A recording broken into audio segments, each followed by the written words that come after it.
it's my pleasure to welcome you to the 12th thematic session of the 2022 Global Platform for Disaster Reduction on cooperation across borders for strengthened capacity and action.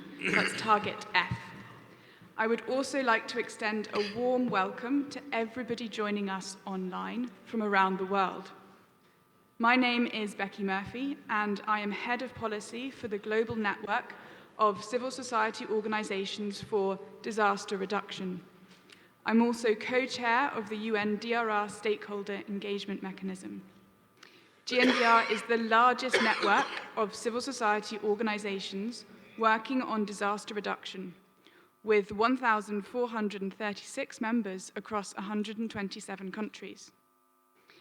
This morning, we will explore the role of cross-border cooperation to strengthen capacity and catalyze action for disaster risk reduction. This year's global platform is particularly important, as it will provide input into the mid-term review of the Sendai framework, which will guide efforts to accelerate action over the remaining 7 years. This session is a critical contribution as Target F, which is about substantially enhancing international cooperation to developing countries for DRR, is essential for achieving the goal of the Sendai framework.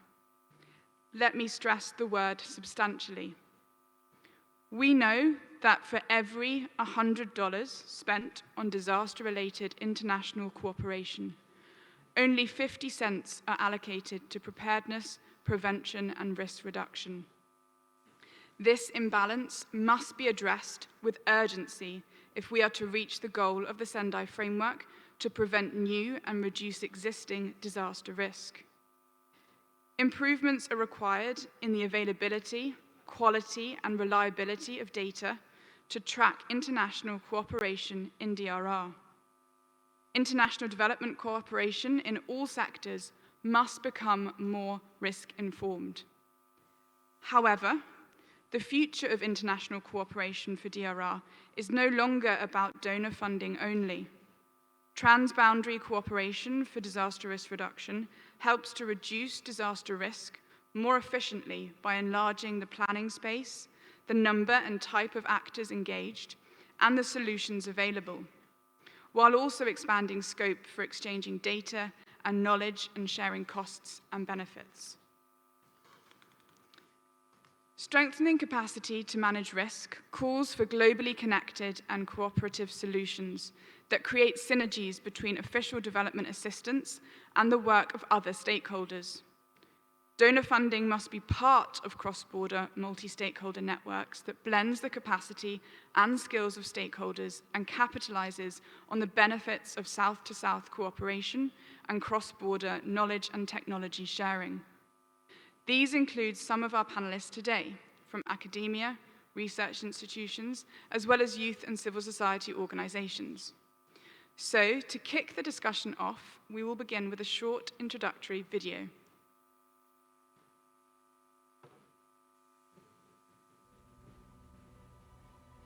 Target F of the Sendai framework calls for strengthened international cooperation. Current cooperation efforts are not nearly enough to help those in need. We must strengthen cross-border networks and increase investment in disaster risk reduction.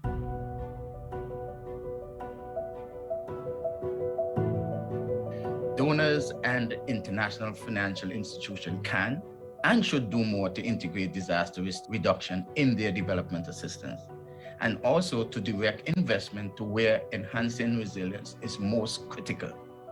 For every $100 spent on disaster-related official development assistance, only 50 cents is invested in protecting development from the impact of disasters. Impacts from disasters are dependent on location. Disaster risk reduction efforts must build on specific national and local expertise and knowledge. When the earthquake happened in Nepal, everybody was shaken equally by the earthquake.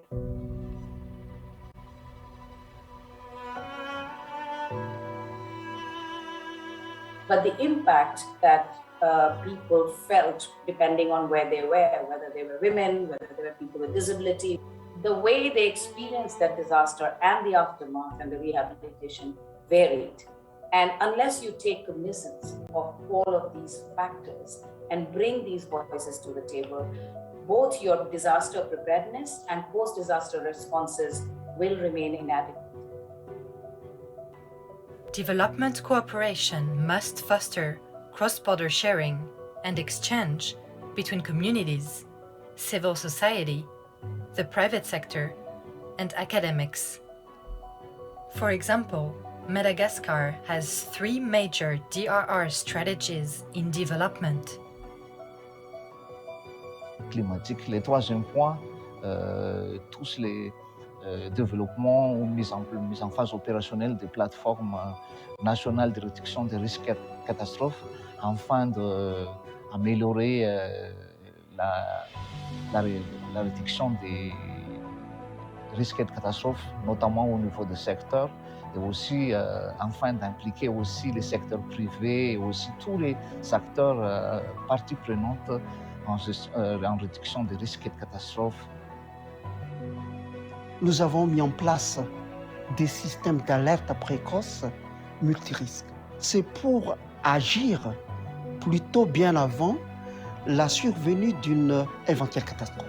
En tout état de cause, nous pouvons témoigner que ces actions anticipatives ont pu aider à sauver des vies et atténuer les impacts négatifs de ces catastrophes. Je pense qu'il est important que toutes les parties prenantes soient impliquées parce qu'on a besoin d'un partenariat fort. Ce partenariat doit être inclusif de la société civile, des partenaires techniques et financiers, vous en avez mentionné, des institutions publiques et des organisations publiques, privées, académiques et également scientifiques. Nous devons réussir le pari de la résilience en rendant aux communautés leur rôle d'acteur. So there's a Kosi Basin which faces frequent flooding. And there's always been a discourse of contestation between the people or the riparian community who stay on the Kosi Basin, on the Indian side or the Nepal side. Let's look at what can be done collectively. We set up what was called the Citizens Interaction Forum between the people of the two countries. And Joint Citizen Forum actually really helped both communities understand, wait a minute, irrespective of why the disaster happened, unless we sit together and agree that we are all being equally impacted and that we need to work together to resolve this, this is not going to go away because we seem to be facing the same problems. At a time when our world is facing increased threats, uniting societies together across international borders is essential to address the challenges of the 21st century.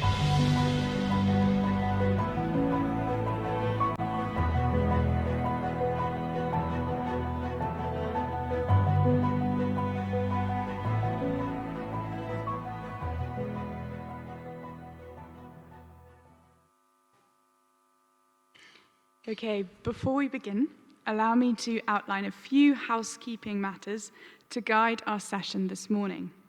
If you are watching online and you wish to follow the session in one of the 6 UN languages, you can select the language channel in the box to the right of the video window. It's very important that you mute the audio from the video player, otherwise you'll also hear the original language plus the interpretation. We want to hear your views on this important topic. To do so, we will be using Slido for polls and Q&A during the sessions. In-room participants can connect on slido.com using their mobile phones or laptops and insert the code that is shown on the room screen now. For those following us online on Hopin, please access the tab Polls and Q&A on the right-hand side menu. The poll will now be launched and results will be shown towards the end of the session. If you're in the room and unable to use Slido, please raise your hand and the in-room support will assist you. If you are in Hopin and you're unable to use the polls and Q&A tab or any other Hopin feature, please contact the online support team via the chat box. It gives me great pleasure now to introduce to you our keynote speaker, Ambassador Ken O'Flaherty, the UK's COP26 Regional Ambassador to Asia Pacific and South Asia. Ambassador O'Flaherty, the Glasgow Climate Pact includes several commitments on adaptation and resilience. We look forward to hearing from you how international cooperation across borders is supporting the achievements of these commitments. Good morning, and thank you to the organising members of this session, to Hugh, Becky, and the entire UNDR team for holding this very important conference. Climate change, as we know, is affecting lives, livelihoods, economies, societies, communities worldwide, and the impacts of climate change are also being felt across the world, with the most vulnerable communities being hit the hardest, as we have just seen on that very moving video. The Intergovernmental Panel on Climate Change's Impacts, Vulnerability and Adaptation report, published just last February, provided a very sobering assessment that the impacts of climate change are worse than they were previously thought, and adaptation action is simply not keeping pace with the growing climate impacts, exacerbating existing inequalities and existing injustices. At COP26, parties agreed to double adaptation finance on 2019 levels by 2025. And showing progress on that doubling is a core priority ahead of COP27. We are also continuing to push for increased mobilization of private sector finance in addition to that doubling of public finance. In partnership with the Champions Group of Adaptation Finance, 13 climate providers have a mission now to collaborate with climate vulnerable countries to address the barriers that exist to increasing flows, quality, effectiveness and accessibility of adaptation finance. We must ensure that adaptation finance advances equality and social inclusion, delivering on the needs of those that are most impacted by climate change on the ground. I'd like to encourage both businesses and countries to consider joining the Coalition for Climate Resilient Investment, or CCRI, and commit to applying climate risk pricing tools to make sure that resilience is at the core of decision-making. I'd also encourage companies, cities, regions, NGOs and organisations to join the Race to Resilience by joining an approved Race to Resilience initiative. This campaign sets out to catalyse a step change in global ambition for climate resilience, putting people and nature first in pursuit of a resilient world where we don't just survive climate shocks and climate stresses. And underpinning success on building capacity and strengthening our preparedness for a warming world has to be collaboration. Only by working together internationally can we accelerate the transition to global net zero and build the necessary partnerships for scaling and financing capacity for adaptation at the pace that's required. Collectively, we need four critical developments. First of all, to bridge the adaptation gap, to move beyond planning to implementation through scaling up and improving access to finance for the most vulnerable, while supporting a shift to more long-term, more locally led programmatic support. Second, scaling up support for preparing for and responding to impacts, including anticipatory action and integrating climate risks into local, national planning processes. Third, we need to improve disaster financing and streamline processes to bridge disasters, humanitarian and climate communities. That will require collaboration beyond our traditional siloed approaches internationally. And fourth and finally, we need to catalyse greater technical assistance for developing countries who are vulnerable to the impacts of climate change. We're all in this together. The UK will continue to work domestically and with other countries to adapt and learn what works in building our resilience to climate change. That includes the continued collaboration around the science of climate impacts, as well as options to build broader community and institutional resilience. And the benefits of doing so outpaces the costs. The Global Commission on Adaptation concluded that for every $1 spent on adaptation, $2 to $10 in benefits can be achieved, and sometimes even higher. As we share best practice and lessons learned here and beyond, we must continue the drive to integrate climate adaptation across all development planning to promote economic strengthening and community protecting resilience. But we do know that adaptation has limits. As the climate changes, the threat of loss and damage grows. A significant increase in our early warning systems, capacities, and risk financing that can limit the human and economic costs of disaster is essential. And so this global platform is therefore a critical step towards plugging that gap. Now, the Glasgow Climate Pact explicitly recognised the need for more attention and funds to address loss and damage. I'd like to repeat that call today and urge all donors and other funders to look again at their budgets and increase their offer to help those suffering loss and damage from climate change. But we also know that money has limits. Money is no good unless it gets to the place that it's needed and is spent effectively. COP26 agreed the functions of the Santiago network to deliver technical assistance and agreed it must have the funds to pay for the assistance, with around 20 million euros pledged so far. Ministers meeting in Santiago 2 weeks ago stressed they want to see the Santiago network up and running as soon as possible. And again, I think this is where the GPDRR comes in again. The expertise represented by organizations and individuals at this conference will be critical in delivering the technical expertise to ensure that locally driven plans to avert, minimize, and address loss and damage benefit from the best technical help. So I urge you all to get involved, and thank you very much.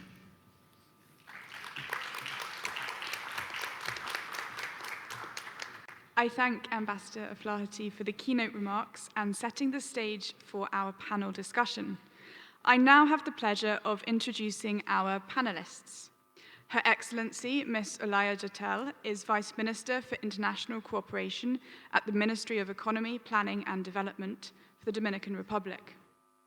Ms. Christelle Pratt is Assistant Secretary General, Environment and Climate Action at the Organization of African, Caribbean and Pacific States. Dr. Hanifa is a researcher at the Research Center for Geological Disasters at the National Research and Innovation Agency of Indonesia and is also Secretary General of U-Inspire Alliance.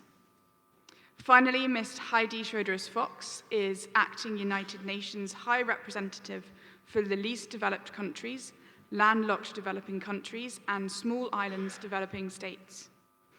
So without further ado, let's hear from our distinguished panelists.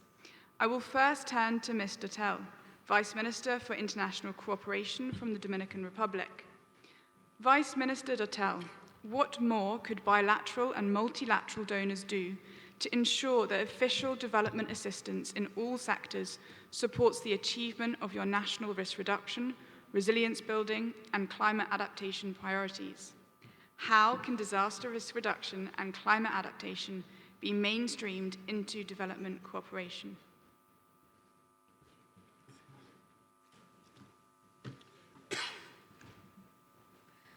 Muy buenas. Muchas gracias por la oportunidad de participar en esta conversación. Desde nuestra perspectiva, es necesario impulsar una agenda de cooperación a la altura de este momento excepcional y pensada en el marco de la crisis climática que debe acoger 3 pilares fundamentales. El primer pilar, la construcción de economías sostenibles, resilientes. Esto requiere Por tanto, la reestructuración de los aparatos productivos en lo referente a las emisiones de CO2 y los gases de efecto invernadero, por lo que también se necesita un cambio en la naturaleza de la cooperación internacional hacia una cooperación que se materialice en inversiones claves, que generen cambios estructurales para la mejora del bienestar social y que los pequeños países insulares no podemos realizar por nosotros mismos. La idea de que los pequeños países insulares generen deuda pública, sea de alto costo o de bajo costo, para financiar respuesta ante los riesgos de desastres y ante el cambio climático, es insostenible en el mediano y en el largo plazo, por la presión que esto representa en nuestras finanzas públicas, por lo que es necesario repensar las inversiones de cooperación en otros términos. Segundo pilar, cooperación para la reducción del riesgo de desastres y adaptación al cambio climático basada en transferencias tecnológicas y capacidades para hacer frente a los mismos.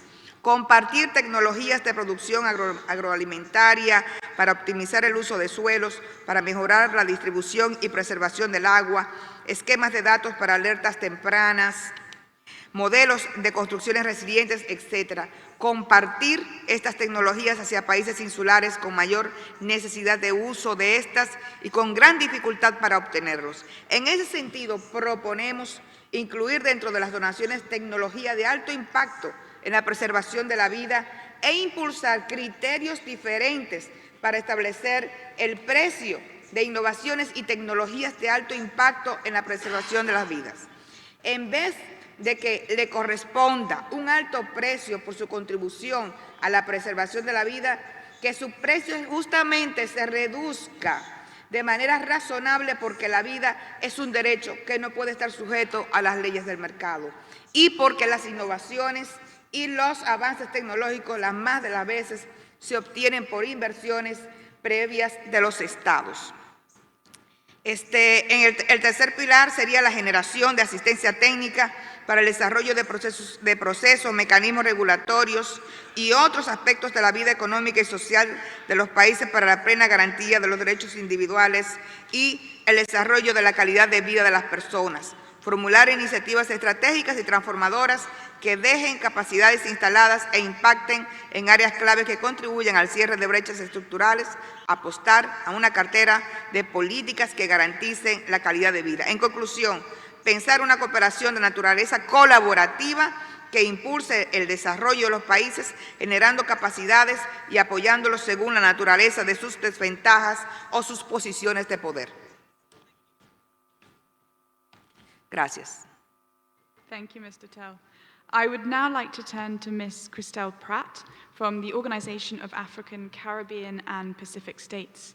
Ms. Pratt, in what ways is the OACPS supporting countries to strengthen cooperation across borders to build capacity for disaster risk reduction and climate action? Can you share some good practice examples of effective cross-border collaboration on DRR, which could be scaled up elsewhere? Is it on? I think it's just automatic. Oh, it's automatic. Apologies. Thank you very much, Becky, and good morning, Excellencies, distinguished panelists, delegates, all protocols observed. If I may provide just some background about the OACPS before I answer the question. The OACPS is the largest intergovernmental organisation of the Global South. It is made up of 79 developing countries in 4 regions of sub-Saharan Africa and a region apiece in the Caribbean and the Pacific. The OACPS's strong partnership with the European Union over 4.5 decades has seen increasing investments for climate action and disaster risk reduction under the last 3 intra-ACP European development funding cycles. The role of the OACPS's Secretariat has and continues to serve as a platform to foster regional and transcontinental cooperation on climate action and DRR through intra-ACP EDF programs implemented by a range of international and regional partners at local, national, regional and transcontinental levels.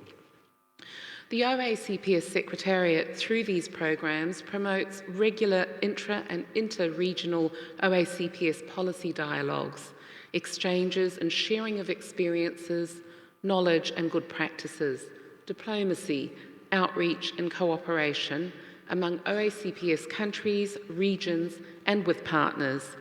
These activities serve to foster both South-South and North-South cooperation and collaboration, wherein the aim is to strengthen the capacity of OACPS countries and regions to respond to climate change and disaster risks by building their resilience, adaptation and preparedness to hazard risks and exogenous shocks.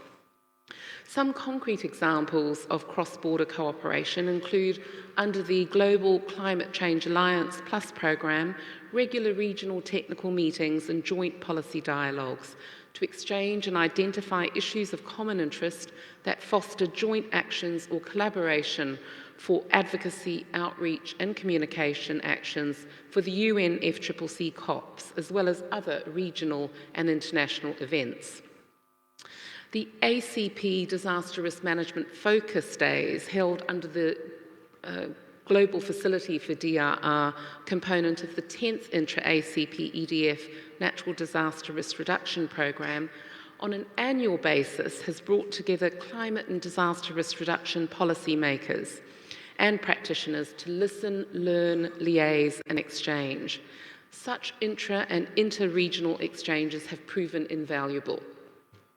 And our current CLIMSA, Climate Services and Related Applications Programme, which seeks to strengthen the climate services value chain through providing technical support, capacity building, institution strengthening and awareness for 8 regional climate centres in and across regions of the OACPS, convenes an annual CLIMSA forum to bring together climate services providers and main and final users to ensure utilisation of climate prediction and services and related applications offered by ACP, RCCs and National Hydromet organisations for 5 climate-sensitive sectors.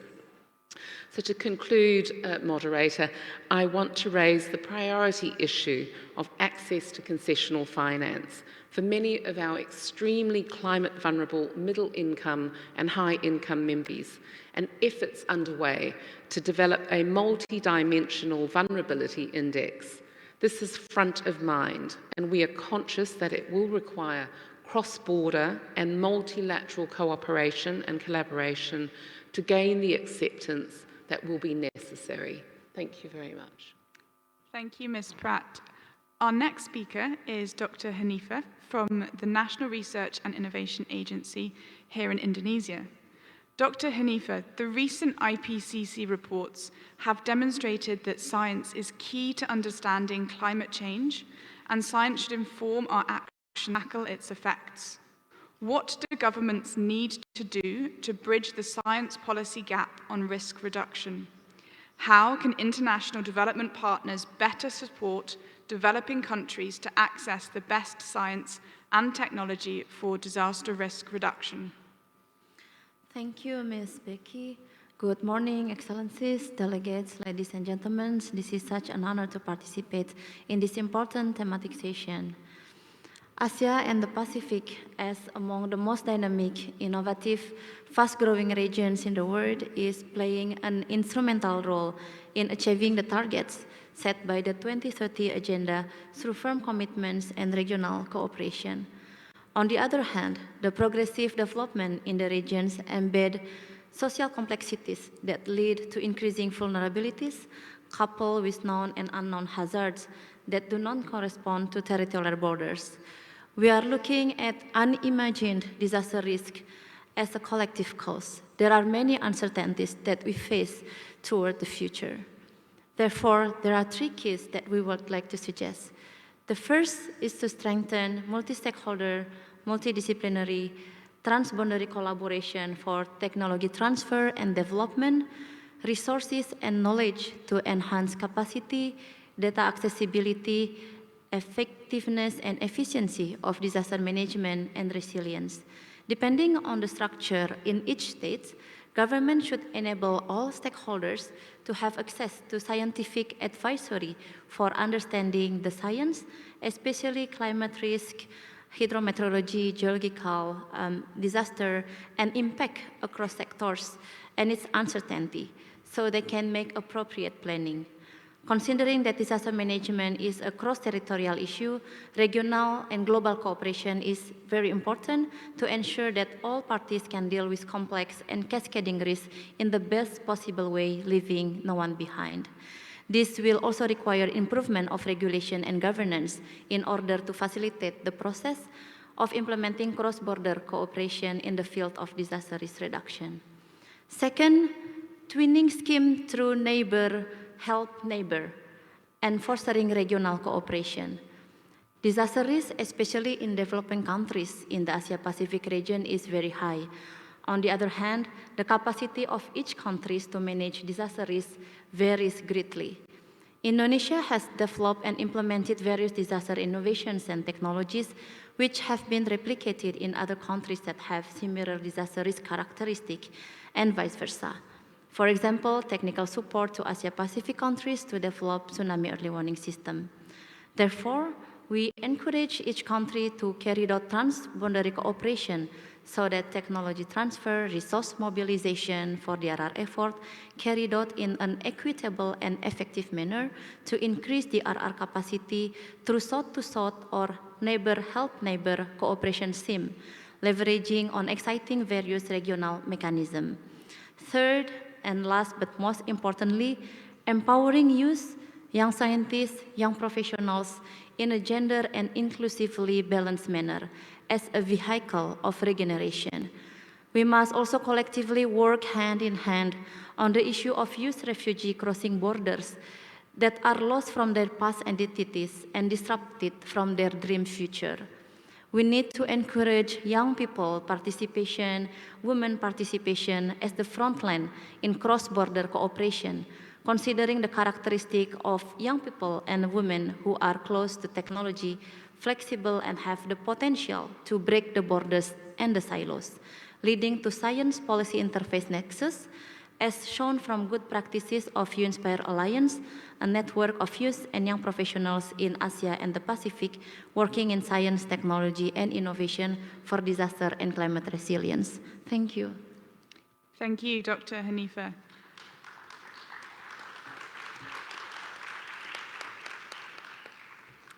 Our next panelist is Ms. Heidi Schroederis-Fox, Acting UN High Representative for the LDCs, LLDCs, and SIDS.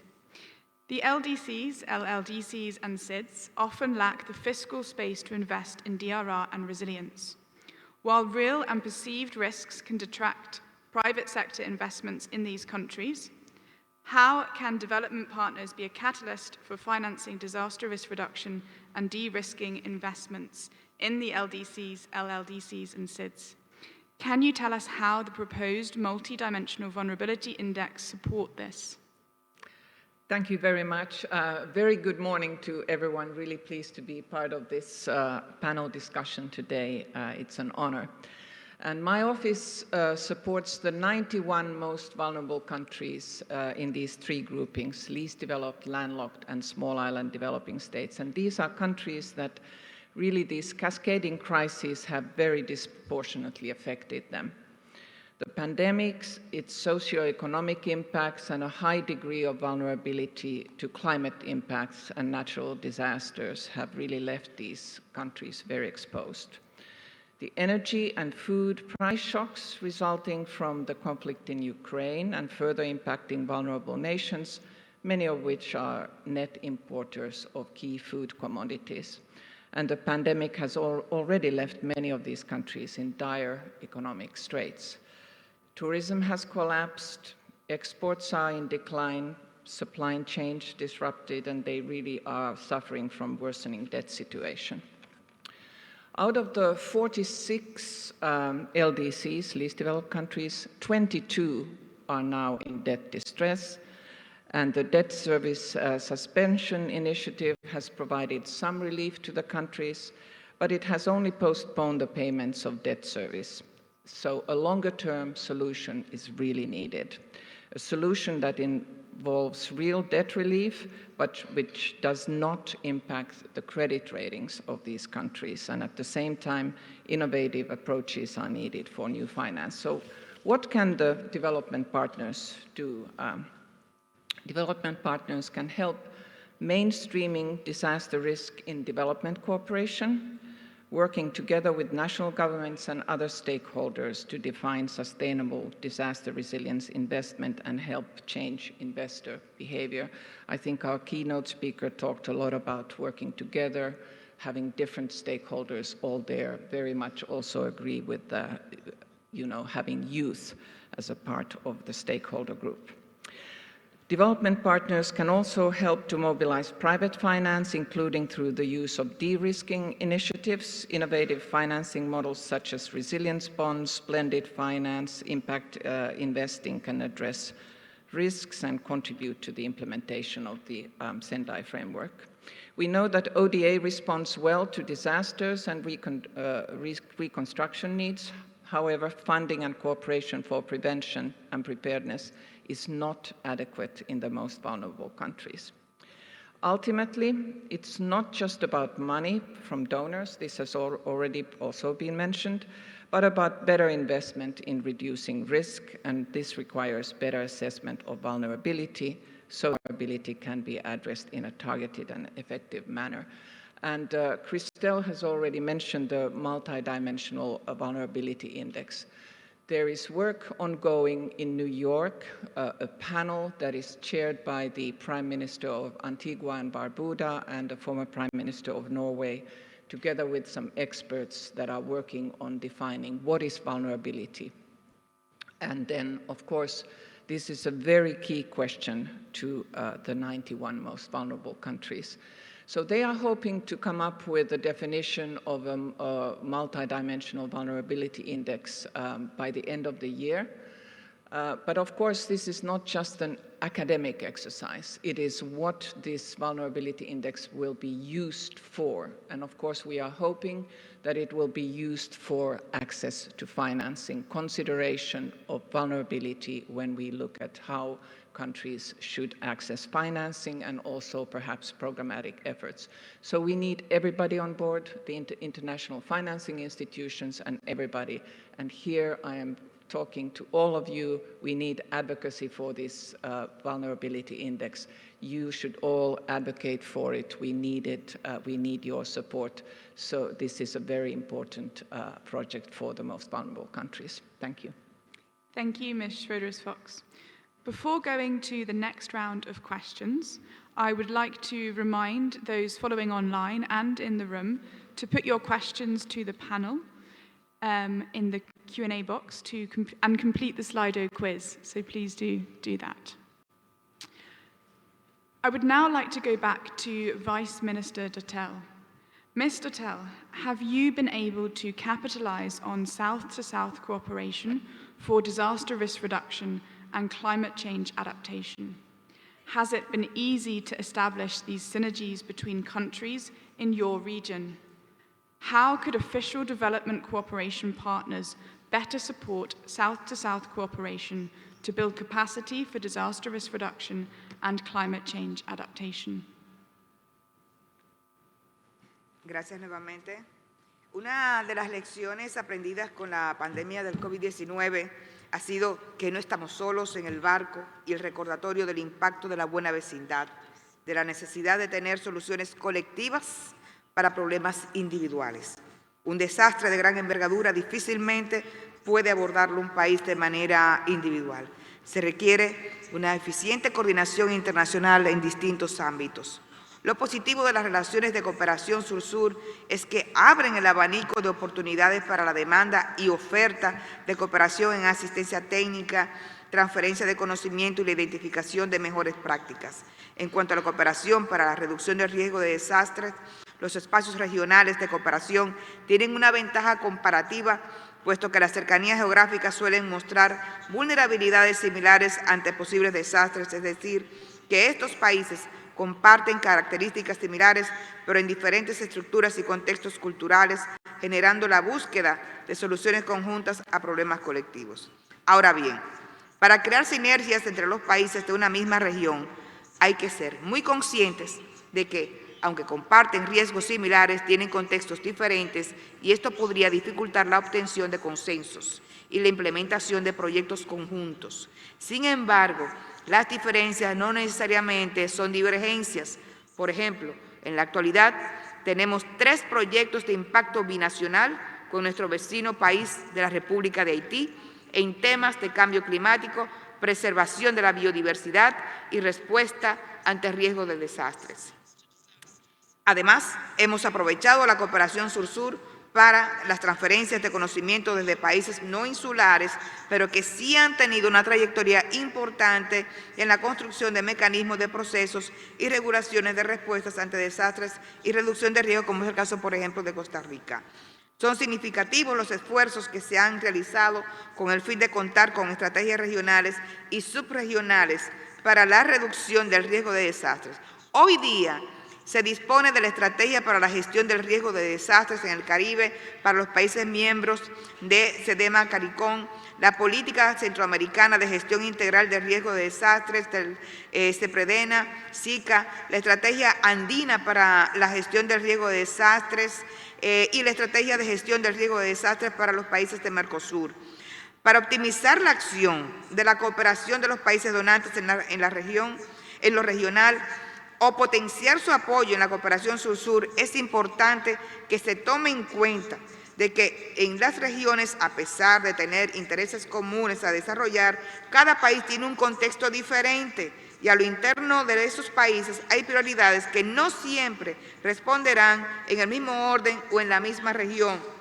Por lo tanto, la forma más efectiva para trabajar es entender esas individuales dentro del colectivo y apoyar, por tanto, las metas colectivas. Muchas gracias.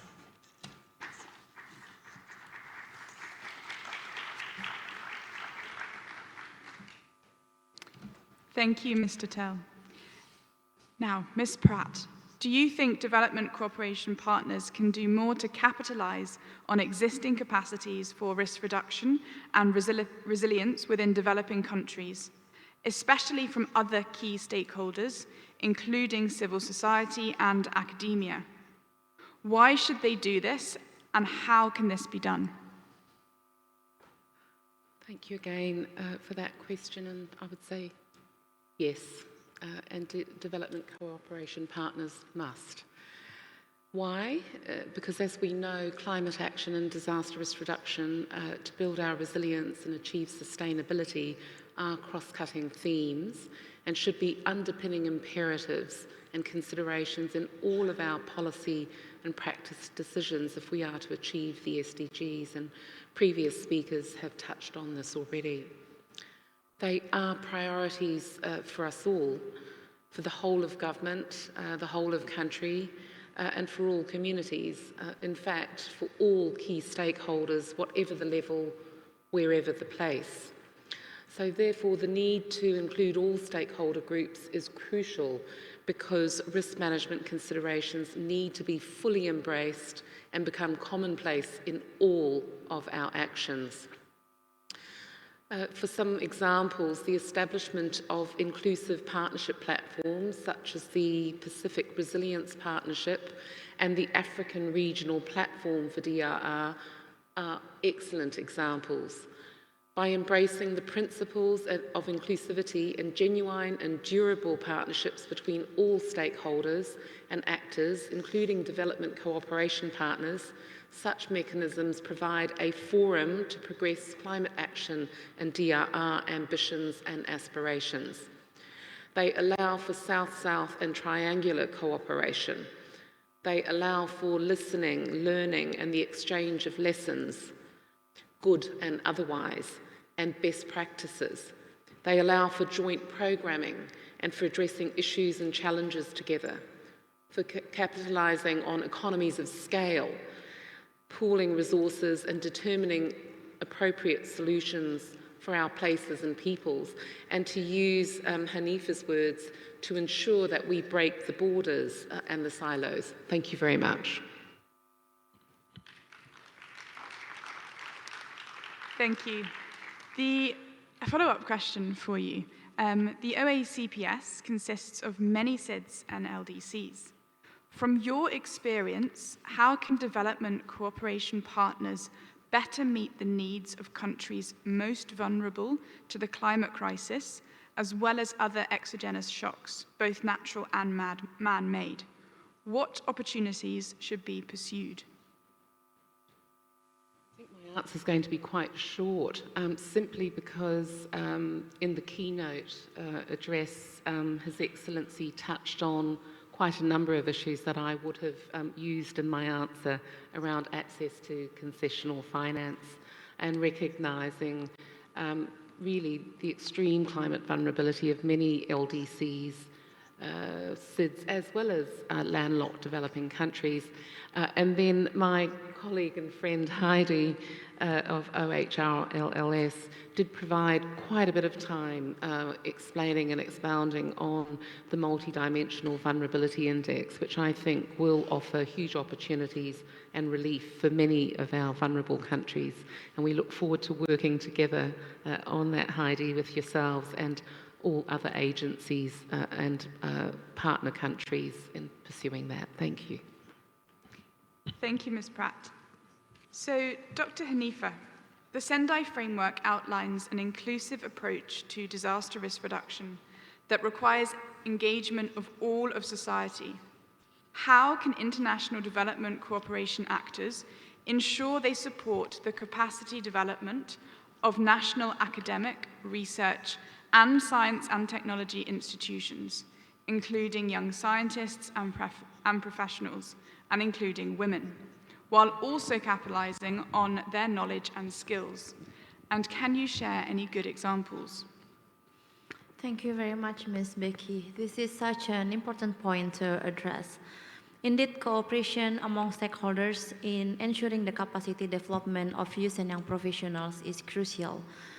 Young people are struggling to have access to support their higher education, research, local actions, and building DRR-related social enterprise. However, we see that young people in this region as early adopters and innovators in digital culture and economy are contributing and really contributing to disaster and climate resilience through an interplay of science, technology, innovation, risk communication, local level actions, and entrepreneurship, leading to science policy and access.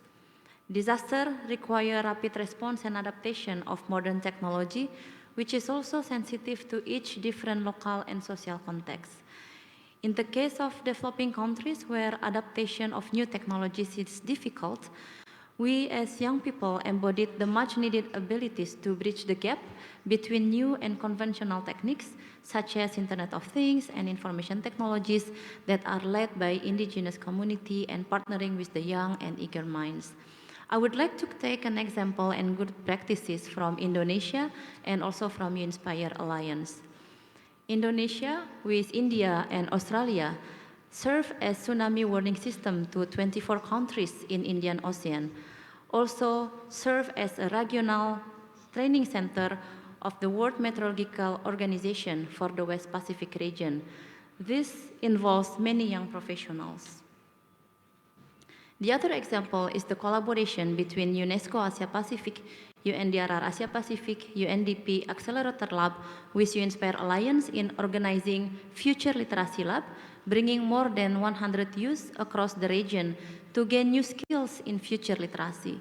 The partnership has allowed sharing of expertise between UN experts, top researchers with youth and young professionals.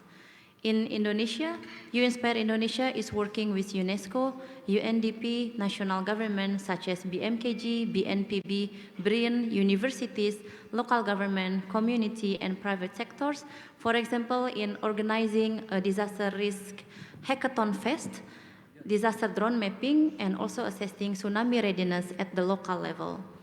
In Malaysia, UNspire Malaysia is working with UNICEF Malaysia to empower and strengthen of climate change and disaster risk reduction among children and youth, also with university.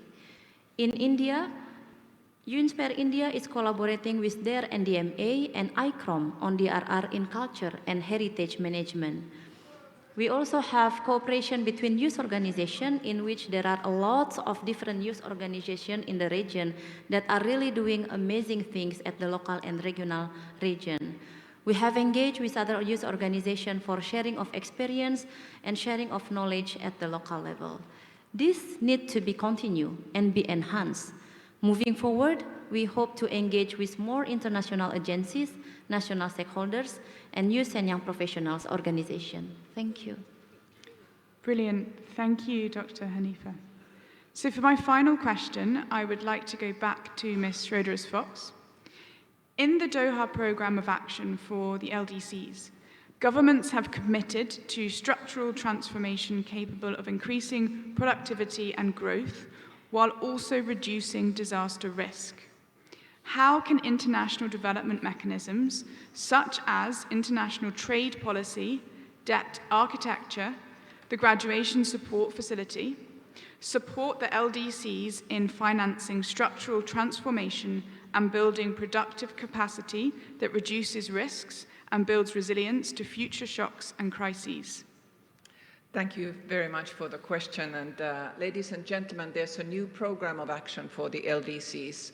You know, least developed countries have a special program of action for the next 10 years. It's called the Doha Program of Action, and it was just agreed by the General Assembly. And what's so exciting about it in this context, it's the first time that it includes major commitments on disaster risk reduction, and that is because of the tireless efforts of our colleagues at DRR. So congratulations to them, and we are very excited that this is the first time. Structural transformation plays, of course, key role for LDCs to achieve the promise of export-led growth. This is very much in the core of their agenda. However, the path to do so must lead to decreased disaster risk, and this requires careful analysis of the different trade and development policies, together with smart design, both by LDCs and also the development partners. LDCs must move up global value chains and increase revenue from export trade. And trade must be sustainable and build resilience at all levels. On ODA, development partners have an important role to play, given the heavy reliance of LDCs on external support.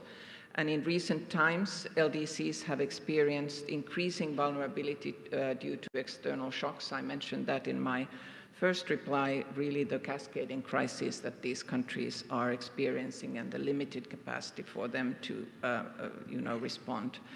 And as I said then, I really want to emphasize a longer-term solution on debt is needed as a part of the overall package. And this has been highlighted in the Doha Program of Action. Despite the dire prevailing situation, an unprecedented number of LDCs have reached the graduation threshold, so they will graduate out of the LDC category and are due to exit in the coming years. But many of the LDCs continue to exhibit extremely high vulnerability, so the MBI work here is also very important. And this is also why my office has led an initiative to coordinate and step up UN action for smooth transition through the graduation support facility. It's a new facility that provides targeted support to countries who are about to graduate system-wide. So disaster risk reduction must remain a key aspect of these coordinated UN efforts as well. Thank you very much. Many thanks, Ms. Schroeder-Fox, and thank you to all our panelists for their insights today. So we are now going to take some questions from the audience. I think we have around 25 minutes for this. I'm first of all going to go to the questions that have come in online. I'll take 3, and then I believe we're allowed to open up to the floor, where we'll take another round of questions. The first 3 questions are directed to all of our panelists, so I'll share them and then over to you to answer for us.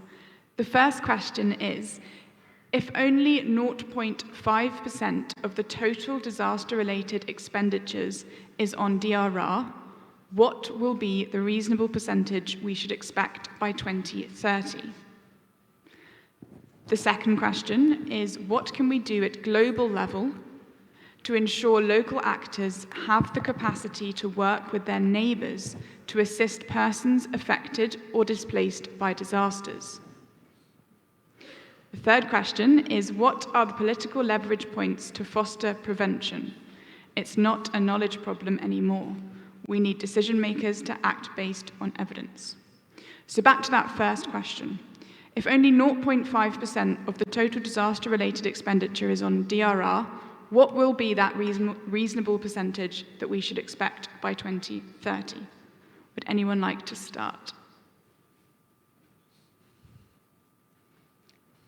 Ms. Pratt? I think if we take the example of, I guess, additionality and looking at risk-proofing various initiatives, practice initiatives, whether that be in government or elsewhere, I would offer probably between 10 and 15%. Brilliant, 10 to 15%. And it's possible. Would any of our other panelists like to challenge that or support? If I Yes, may. please. Agree with me. Come on, agree with me. Entiendo que el riesgo de desastres es ya un eje transversal en todas las políticas desarrolladas por los países, que atraviesa tanto la política económica, en fin, cada uno de los aspectos de la vida. Y por tanto, hablar de un porcentaje dirigido solo a esto, me parece que más bien habría que visibilizar en cada componente de las políticas públicas qué aspectos están ahí no solamente para los riesgos, sino también para todo el tema de la reconversión de la propia economía, de la reducción de emisión de CO2, de movilizar amplias zonas urbanas que hoy están en lugares de riesgo y que implica una importante inversión pública en materia de infraestructura. Por tanto, hablar de un porcentaje me parece que hasta peligroso, porque es también marginar un tema que atraviesa toda la política pública de un país.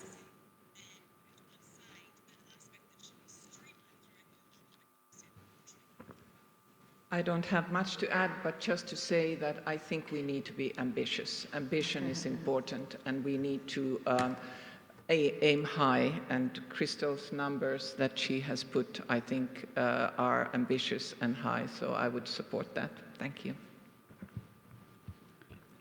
I guess I would add that clearly one of the important lessons I think I'm learning at this conference is the importance of a scientific and data-based approach. So I think I would want any target to be informed by that. But I would also go back to the point that I made in my presentation, that for every dollar spent on preparation and resilience, that then you can actually save up to $10 in terms of savings overall when disasters actually happen. Thank you. Thank you very much.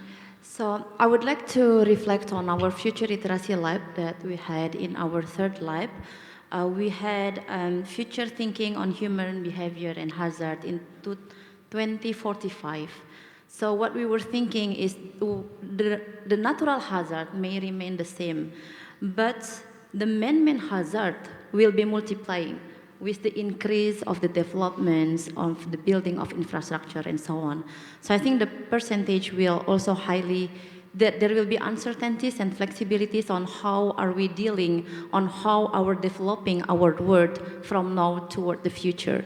If we are developing without including risk-informed development, maybe it can be 30%. But if we are embedding risk-informed development, maybe it can be 1%. So I think it's very important that thinking toward the amount of earthquake may be similar, the amount of heavy rainfall may be similar, volcanic eruption, but the way that people is living and the way that we are developing is really critical on how we want to determine this percentage. Thank you very much. Brilliant. And The second question, just to remind us, what can we do at global level to ensure local actors have the capacity to work with their neighbours to assist persons affected or displaced by disasters? Would anyone like to kick us off? Yes, please. Thank you very much. I think this is a really important question. We need to make sure that the global, regional, and local work that we are doing are in unison and support each other. The things that we do at the UN headquarters at the global level need to be reflected into the local level in countries. And so what we are doing is we are trying to engage as much as possible into capacity building of local actors and making sure that every situation is unique to its circumstance and to the country. So we need to make sure that the capacity building is custom-made for the needs of that local community. There's a huge amount of capacity in the local community leaders, the civil society organizations, and so on. So working in unison, making sure that our actions are coherent at all levels is a key component to making sure that we succeed. Thank you. Sí, solamente quisiera agregar, bueno, en esa misma línea, la importancia de un mayor nivel de coordinación para garantizar la convergencia de las acciones en el territorio. Hay muchos recursos que terminan siendo, no teniendo el nivel de eficiencia que deberían, sobre todo en el impacto en la preservación de la vida de la gente. Y eso, la reducida coordinación a tiempo en el momento de la planificación, en el momento de definir las políticas y de cómo vamos a ir y con quiénes vamos a trabajar en el territorio. Sí. Absolutely. I actually echo Heidi's response. I think that nested risk governance is absolutely crucial. And I would sort of go a little bit further to suggesting that we need to ensure that strong multi-stakeholder, not just resilience, but also resilience and sustainability platforms are maintained and are supported. In terms of interoperability, and I think the word that Heidi used was coherence, but really being able to encourage the interoperability of systems. So, for example, early warning systems is an obvious example, but nevertheless, trying to get that level of coherence at the different levels, I think, should be pursued. Thank you. Very little to add. I think whenever I travel across the Asia-Pacific region, I consistently see that the most powerful adaptation projects are the ones which have local ownership. And it is a local population which understands the needs of their community and understands the solutions which will work and which will not work. If we do not integrate that into our collective work on adaptation from the beginning, then our work will not succeed. I think there is a real lesson for the donor community as well. We, as I said in my opening remarks, we are pressing all international donors to honour the commitment made at COP26 to double international adaptation finance. I think it's also essential that from the beginning, the locally led adaptation approach is built in from the outset. Otherwise, we will not achieve the benefits which we all sought to agree at Glasgow. Thank you. Absolutely, a real need for local voice. Yes. Thank you very much. So I think engaging local people, it's really important that we are co-creating solution and planning together with the local people. Two examples is the first, I would like to bring examples from Keynote volcano people. They are building a sister village between the local people. They understand that they are living in a risk-prone volcanic area, But whenever they have a situation and receive a warning from the geological agency, they will move to their sister village. And during the Keynote eruption in 2018, we have no victims because of the sister village that they have been engaging and initiated by the local people together in collaboration with national and international. The second example is neighbor help neighbor. Indonesia, for example, has been co-creating, co-developing together with Papua New Guinea the early warning drought system, and also with Timor-Leste, the automatic weather station. So I think it's really important that in between country neighborhood, we address the similar characteristic and also the solution together. Thank you. Brilliant, absolutely. Now that third question, repeated again. So, what are the political leverage points to foster prevention? It's not a knowledge problem anymore. We need decision makers to act based on evidence. I might start with this side of the table, if that's okay.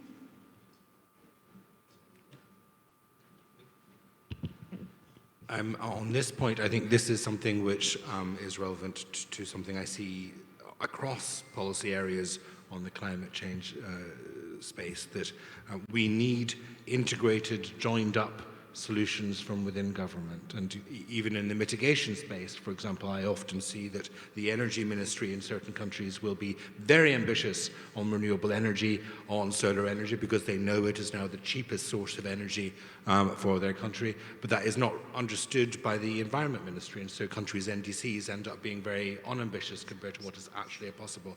And I think the same risk happens in the adaptation space, that we need to ensure joined up government, including of course in my own country of the UK, to ensure that agencies are working together, that we understand the likely impacts of extreme weather events, that the parts of our government which are building new infrastructure integrate those threats from the very outset. And so I think there is a question about political leadership, political will, and I think that it's, events such as this and events bringing together leaders worldwide have to be increasingly focusing on this issue. Is the wrong investments that will be made, the wrong infrastructure will be created, and people's lives will be severely affected as a result. Thank you. Yeah, thank you. So I think to leverage political leverage point, I totally agree on leadership and maybe on strengthening the science policy interface nexus. And on that, we would definitely need to have an advisory board consisting of scientists and also on policymakers sitting together, having different stakeholders. For example, we have the Asia-Pacific Science Technology Advisory Group. We have other mechanism. So if we can create such a mechanism at the regional, national, local level, it will be very moving forward the political leverage point. Thank you. Well, I agree with both previous speakers, and I think it really does come down to political leadership and commitment and follow through. So how do we actually look at the practice elements? And I think Hanifa makes a very good point that there is a strong link between science and policy, but also then policy to practice. So I have not much more to add, but to agree with what's already been said. Thank you. Yo sí quisiera agregar a lo ya dicho. Aquí hay dos elementos que me parecen relevantes. Por un lado, están los límites de la política local para hacer cambios importantes de cara a la adaptación, y eso pasa por el fortalecimiento de la gobernanza multilateral. Hoy, por ejemplo, la República Dominicana, su alimentación depende fundamentalmente del consumo del arroz, y el arroz lo producimos por inundación, lo que es insostenible y pone en peligro nuestra agua. Y hacer el cambio a una producción de arroz con un uso más razonable y sostenible del agua implica una inversión muy por encima de nuestras posibilidades en este momento. Entonces, preservar el agua para las próximas generaciones, esa acción no la podemos hacer solo. Hoy el cambio climático impone medidas radicales a los países y su solución no puede ser construida de manera individual, nos trasciende individualmente. Yo creo que también es importante para ese apalancamiento político el fortalecimiento de la gobernanza de los organismos multilaterales. Thank you very much. Just to say that for prevention, I think that when you look at the most vulnerable countries, prevention is very high on their agenda. They understand and they really need it. And when you talk to political leaders from these countries, it is a priority for them. However, when you are in a situation where you have very high debt level, you cannot service your debts, or you have to choose between paying your civil service servants or paying your debts, putting food at the table at home, prevention can easily become a nice to have rather than something that they can really do. So it's not about not supporting or not understanding the necessity of prevention. So there we need development partners and development policies that support the prevention agenda. Thank you. Brilliant. Thank you so much. I've got my eye on time, and thank you for the fantastic questions that have come in and the very rich responses as well. There are many more that have come in, I can see on our link, and I'm sure many of you have questions in the audience as well. But unfortunately, we're going to have to move on. Please do reach out to us and grab us afterwards if you'd like to ask a question. So, before giving the floor to panelists and our keynote speaker for their final reflections, I'd like to share the results of the Slido quiz, and I think the results are going to be shown on screen. Yes. So, question 1. The correct answer is C. According to the OECD, 11% of official development assistance was allocated to disaster-related support.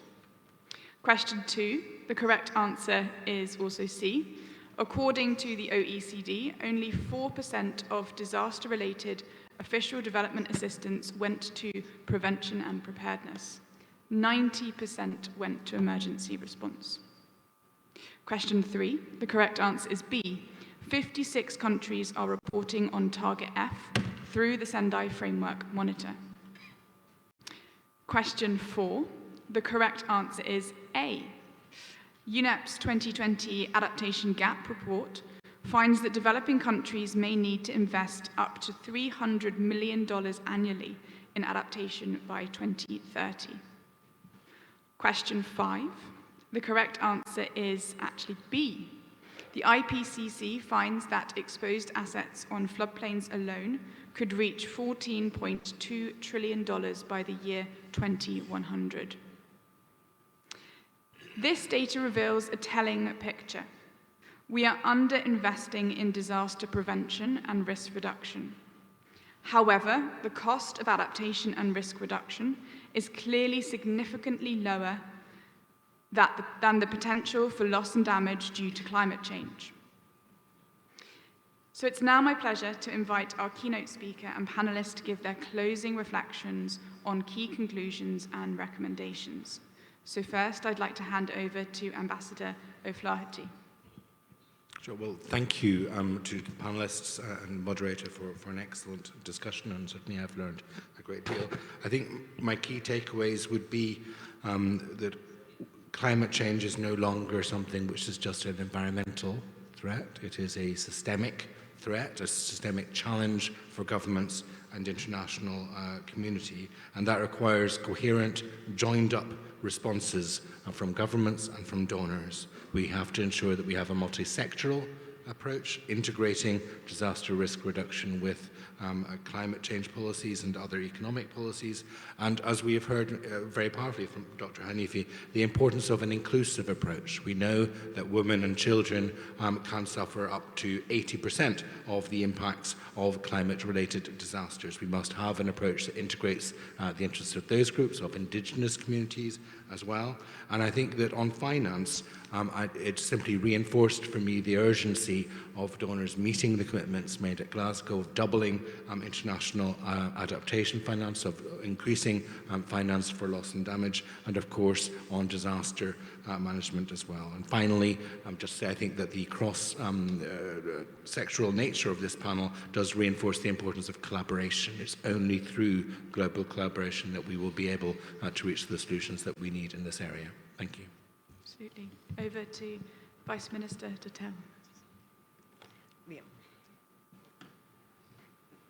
Bien.